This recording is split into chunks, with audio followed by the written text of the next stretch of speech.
Greetings YouTube. Today I'd like to talk about wind. Just recently the US passed the 50 gigawatt milestone for wind-powered energy in America. What's interesting is that between 1981 and 2003 we had produced 5 gigawatts of power from wind. It took 8 years to go from that to the present, which is pretty impressive, and just in 2012 alone, we have put in 2.8 gigawatts of power. That is a lot of power. And I think it bodes well for our future of wind power in America, especially considering that 60% of the technology being used in those wind farms is being produced right here, which also helps generate jobs in the US. And let's face it, keeping your domestic energy sources domestic is a big boost for you from both security reasons and technology.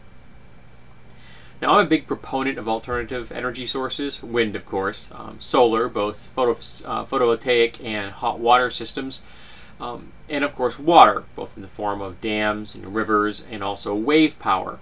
All of these systems together will help us a great deal in freeing ourselves from the chains of the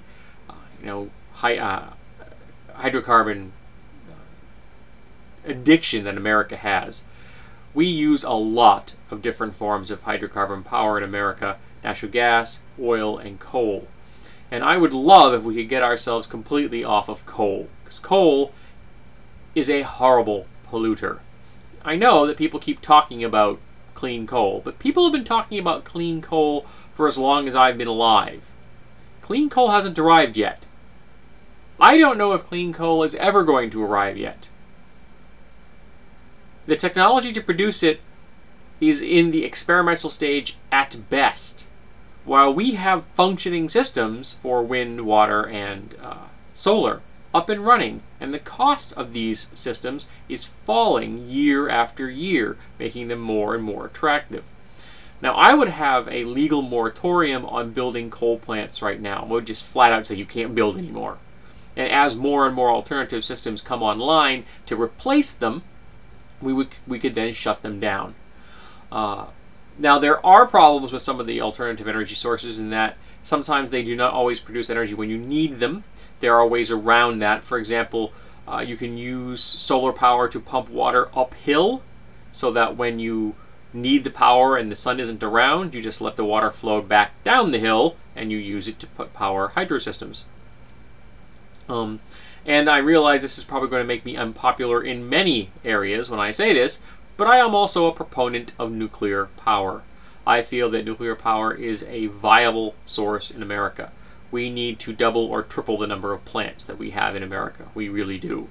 They can be built more safely now than ever before, and I think that waste disposal is something that we need to give a serious consideration to. Instead of just passing the buck from place to place, we actually have to do something about it. I also feel that we should really be pushing electric vehicles, because even though electrical vehicles would be using power sources generated from many forms of polluting energy, as in coal and oil and natural gas, it is easier to control the pollution at a single plant that doesn't move than it is to control the pollution produced by millions of cars that are moving. And there are a lot of people that could use electric vehicles that don't need necessarily to have gas-burning cars. For example, I could use one every day. My wife's commute is long enough that an electric vehicle probably wouldn't work unless she could charge it at the point of arrival when she's at work. But I work within like 5 miles. So I could use an electric vehicle if they were affordable, which they aren't. We need to make them affordable. We need to work on our battery technology. We need to work on improving our solar power systems so that people can have more solar systems at home at an affordable price. There are tax breaks out there for them, which is good, but still, it's not at a point where I can justify putting one in at the moment. Even though I have an excellent location for one on the The south-facing side of my building just gets huge amounts of sun. There is nothing in the way of my building for sun to fall onto, which is actually a major problem in the summertime. In my porch, it turns into a little furnace. In the wintertime, it's rather pleasant. So I'd like to hear what you have to say about alternative energy sources. Are you a proponent? Are you supporting of the different technologies that are currently available?